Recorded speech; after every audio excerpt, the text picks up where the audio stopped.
আল ঈমান, ঈমান হচ্ছে, ভাই মুখস্থ করে নেন, ঈমান হচ্ছে আন তুমিনা বিল্লাহ, তুমি এক আল্লাহর প্রতি বিশ্বাস করো, ঠিক আছে? ওয়া মালাইকাতিহি, সমস্ত ফেরেশতাদের প্রতি বিশ্বাস করবা। 3 ওয়া কুতুবিহি, সব আসমানি কিতাবে বিশ্বাস করবা। 4 ওয়া রুসুলিহি, সমস্ত আম্বিয়া কেরামের উপর বিশ্বাস করবা। 5 নাম্বার ওয়াল ইয়াউমিল আখির, পরকালের বিশ্বাস করবা। আর 6 নাম্বার ওয়া তুমিনা বিল কদরি খাইরিহি ওয়া শাররিহি, এবং তাকদীর বা ভাগ্যের ভালো মন্দের প্রতি তুমি বিশ্বাস করো। কয়টা পিলার ঈমানের? ইসলামের কয় পিলার? ইসলামের 5 পিলার আছে, মানে দিন ঠিক আছে, ঠিক আছে? ঈমানের এটা কয় পিলার? 6 পিলার। এই 6 পিলারের ব্যাপারে উলামায়ে কেরামের যে মানে মত, সেটা হচ্ছে যে এখানে 3টা কাজ করতে হবে। একটা হচ্ছে তাসদীক বিল জিনান, আপনাকে অন্তর থেকে 6টা পিলারকে বিশ্বাস করতে হবে। অন্তর থেকে বিশ্বাস করি তো না? মাশাআল্লাহ। ওয়াল ইকরার বিল লিসান, মুখে স্বীকার করতে হবে, মুখে স্বীকার করতে হবে। 3 নাম্বার হচ্ছে ওয়াল আমালু বিল আরকান, কাজে এটাকে প্রমাণ করতে হবে। এখন বুঝেন, ঈমান এটা বিশ্বাস, স্বীকৃতি, কাজের ব্যাপার। এখন এখানে 2টা দল, আপনাকে আমি তিনটা গ্রুপ সম্পর্কে বলছি, খুব ভালো করে মনোযোগ দিয়ে শোনেন। এটা আপনাদের অনেক প্রশ্নের উত্তর দিয়ে দিব অনলাইনে, যে বিভ্রান্তিগুলো ছড়িয়েছে এর অনেকগুলোর উত্তর এখানে চলে আসবে এই 3টা লাইনে। এই ঈমানের 6 পিলারের মধ্যে মনে বিশ্বাসটা হচ্ছে মূল শেকড়, ঠিক আছে? মনে বিশ্বাসটা মূল শেকড়। মুখে আপনি স্বীকারও করলেন, মনে বিশ্বাস করলেন, মুখে স্বীকার করলেন। আর কাজের যে ব্যাপারটা, কাজে বাস্তবায়ন, এটাকে আমরা বলি ফুরু বা শাখা প্রশাখা। কাজ করতে গেলে মানুষের ভুল হতে পারে, কাজ করতে গেলে মানুষের ভুল হতে পারে, গুনাহগার হতে পারে, গুনাহ হয়ে যেতে পারে, কেউ সুদ খেয়েছে, কেউ জেনা করেছে ইত্যাদি। মানে গুনার কারণে আমরা কাউকে কাফের বলবো না। গুনার কারণে, কবিরা গুনার কারণে আমরা কাউকে কাফের বলবো না। এখন এখানে 2টা দল এমন হয়েছে যে যারা এই আকীদা বা বিশ্বাস পোষণ করে যে কবিরা গুনাহ করলেই মানুষ কাফের হয়ে যায়। ভালো করে বোঝেন ভাই, এই জায়গাটা খুব ভালো করে বোঝেন। যারা এই বিশ্বাস করে যে কবিরা গুনাহ করলেই কেউ কাফের হয়ে যায়, এদেরকে আকীদাগত উসুলের ভাষায় আমরা বলি খারেজি। খারেজির সংজ্ঞা শুনলেন আজকে?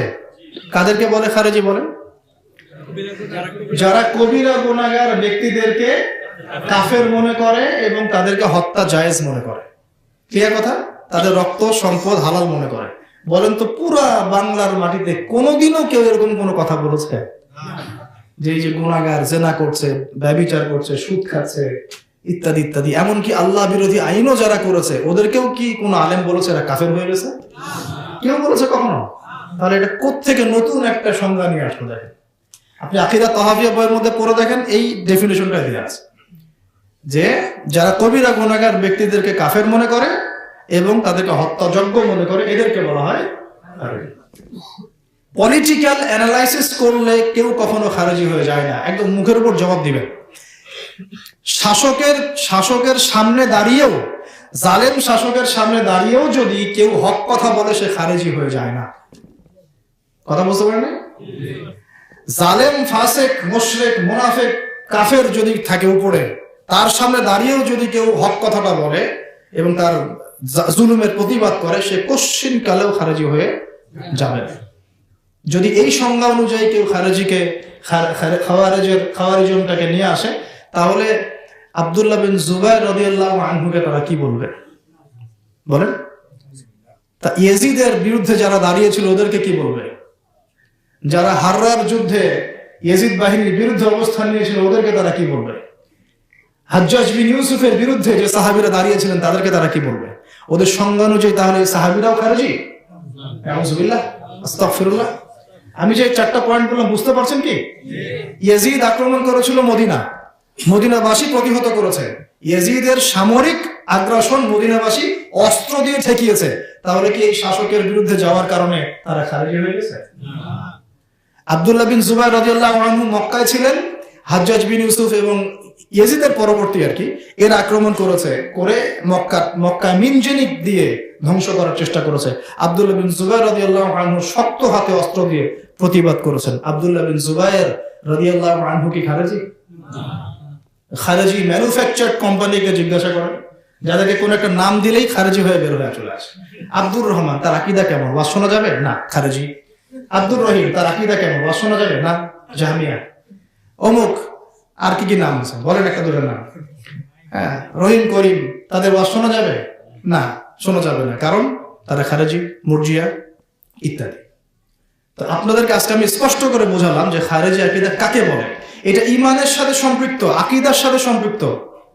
যদি কোনো মুসলমান, আপনি, আমি বা যে কোনো দল, যে কোনো জামাত, যেই হোক, তারা যদি মনে করে যে কবিরা গুনাহ করেছে, এরা সুদ খেয়েছে, এরা ঘুষ খেয়েছে, দুর্নীতি করেছে, জেনা করেছে, আল্লাহ বিরোধী আইনও বাস্তবায়ন করেছে, এরা সবাই কাফের হয়ে গেছে, এদেরকে হত্যা করো, হত্যা করা যায়, তাহলে অবশ্যই এরা খারেজি।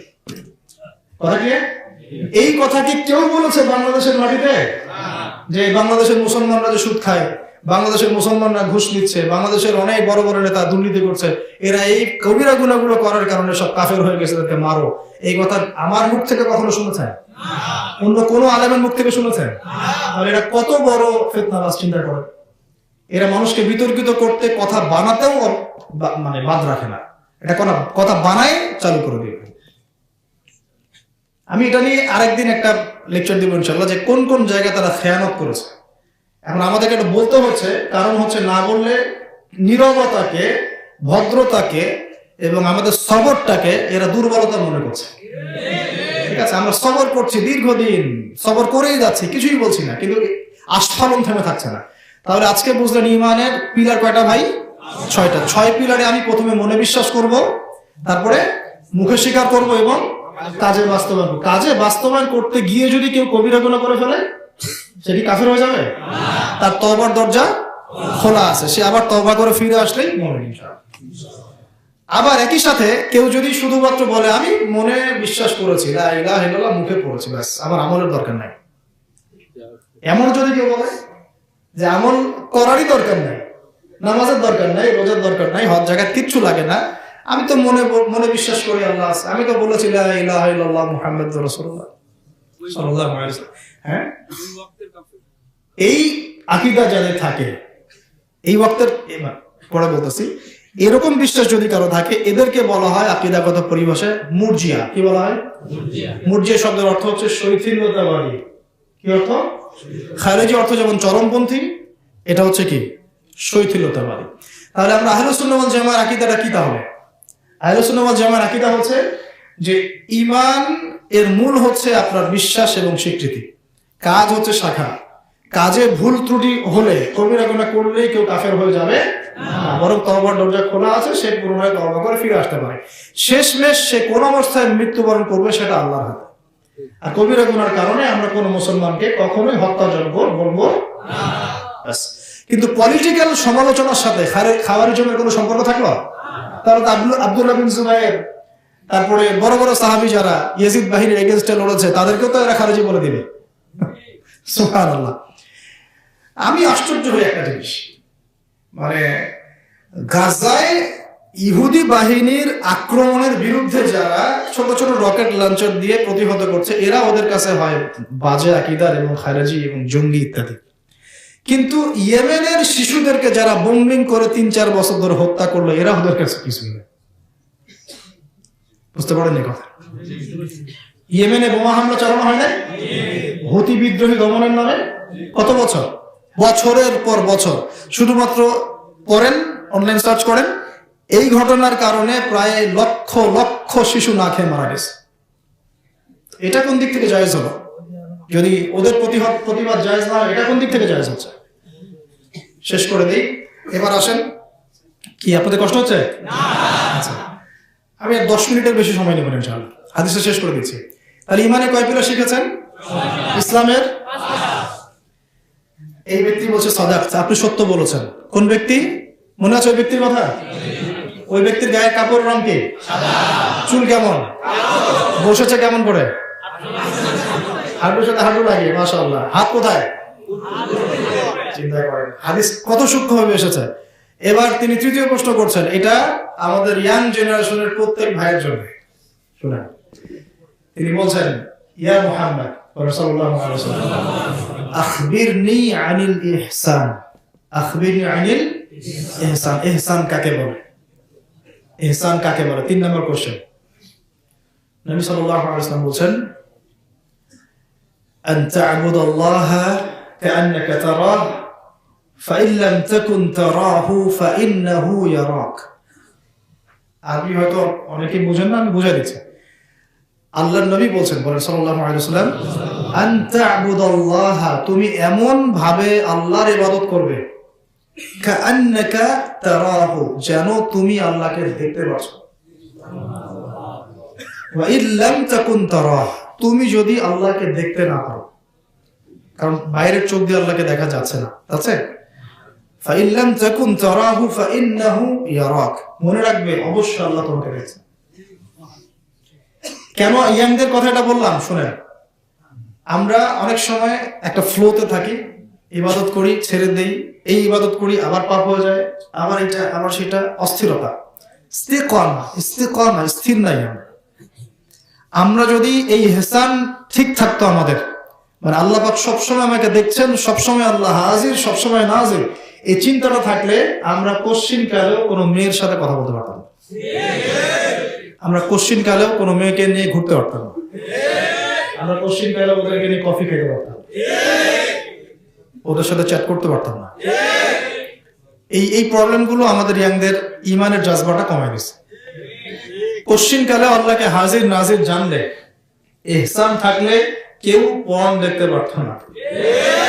অর্থ বলেন ঠিক একইভাবে আমরা বড়রা যারা, আমরা যদি আল্লাহকে হাজির নাজির জানতাম, আমরা কোশ্চিন কালেও সুদ খাইতে পারতাম না ভাই, মাপে কম দিতে পারতাম না।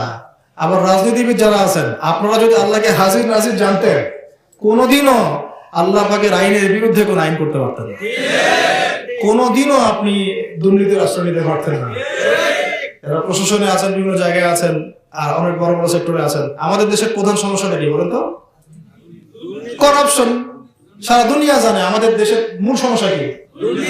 আমাদের দেশের মূল সমস্যা দারিদ্রতা নয়, আমাদের দেশের মূল সমস্যা কৃষি জমির অভাব নয়, জিডিপি কমে যাওয়া নয়, আমাদের জনসংখ্যা কম নাই, আমাদের তরুণ প্রজন্মের প্রতিভা কম নাই, বিশ্ববিদ্যালয় কম নাই, শিক্ষক কম নাই, মসজিদ কম নাই, মাদ্রাসা কম নাই, সবই আছে আমাদের মাশাআল্লাহ। এমন একটা এনভায়রনমেন্ট আল্লাহ পাক আমাদেরকে দিয়েছেন, এটা সত্যি সোনার বাংলা। বলবে দলিল কোথায়? কথা বলাই মুশকিল ভাই। হ্যাঁ, আপনারা একটু পড়াশোনা করে এই জায়গাগুলো এসে বসেন, আমরা বলতে বলতে ক্লান্ত হয়ে যাচ্ছে। ঠিক আছে, সত্যিকার অর্থেই কি রূপক অর্থে এটা সোনার বাংলা না। দেখেন এখানে আপনি সবকিছু ফসল ফলাতে পারবেন, কৃষি, আপনার এখানে গ্যাস আছে, গ্যাস আছে মানে নিচে তেল থাকবে, আর তেল যখন বেরোবে সবার আগে আসবে আমেরিকা, এখানে ব্রিটেন, আমেরিকা, পশ্চিমা দৌড় দিয়ে আসবে, চলো ওখানে। যদি তখনকার গভর্নমেন্ট বলে না দিব না তেল, দেখবেন ওই গভর্নমেন্টকে সরাই দিবে ওরা। ওরা হচ্ছে এই বিশ্বের দাজ্জাল। এই দাজ্জাল মানে আবার সেই কানা দাজ্জাল না। এই দাজ্জাল বললাম কোন অর্থে? দাজ্জাল শব্দের অর্থ প্রতারক। দাজ্জাল মানে কি? প্রতারক। এরা হচ্ছে পুরো বিশ্বের প্রতারক সভ্যতা। এই পুরো বিশ্বটাকে এরা যে কি করে ফেলছে জায়নিস্টরা, মানে এদেরকে ঘৃণা করাটা ঈমানের দাবি। আমি বলছি না যে ওই কমিউনিটির মধ্যে কোনো ভালো মানুষ নাই, এটা না। ওভারঅল এদের যে জায়নিস্টদের যে চরিত্র এবং কার্যকলাপ, এগুলোকে ঘৃণা করাটা ঈমানের দাবি হয়ে গেছে। আল বারা ওয়াল ওয়ালা, আল্লাহর জন্য ভালোবাসা, আল্লাহর জন্য ঘৃণা করা। এখন আসেন তো, যেটা বলছিলাম যে আমরা যদি বুঝতাম যে আল্লাহ হাজির নাজির, তাহলে আমরা আল্লাহ বিরোধী আইন করতে পারতাম না, দুর্নীতি করতে পারতাম না, করাপশনে যেতে পারতাম না। বাংলাদেশের প্রতিটা সেকশনে করাপশন আছে। যেমন ধরেন, আমি এক্সাম্পল দিচ্ছি, ধরেন আমি এই মিম্বরে বসে আছি, আমি এই মিম্বরের হক আদায় করলাম না, তাহলে আমি এই মিম্বরের দুর্নীতিবাজ। আমি এখানে ইমামতি করি, ইমামতির হক আমি আদায় করলাম, আমি এখানে আমি দুর্নীতিবাজ। কমিটিতে আপনি আছেন, কমিটির হক আপনি আদায় করলেন না, তাহলে কমিটির মধ্যে দুর্নীতিবাজ। পরিবারে আছেন, পরিবারে আপনি ইসলাম প্রতিষ্ঠার চেষ্টা করতেছেন না, পরিবারে আপনি করাপশন করতেছেন। শিক্ষকতা করতেছেন, ওখানে আপনি ফাঁকি দিচ্ছেন, ওইখানে করাপশন হচ্ছে। প্রতিটা সেকশনে আলু, বেগুন, পেঁয়াজ, রসুন কিনতে যাচ্ছেন, ও মাপে কম দিয়ে দিচ্ছে, ওখানেও দুর্নীতি করতেছে। কেউ মজুত করে রাখলো, ও আবার এর চেয়ে বড় দুর্নীতিবাজ। ওর কাছ থেকে আবার কেউ এসে টাকা খাচ্ছে, ও আর একটা দুর্নীতিবাজ। স্তর বিন্যাস করতেছে। আল্লাহ পাক আমাদের সবাইকে ইহসান অর্জন করার তৌফিক দান করেন।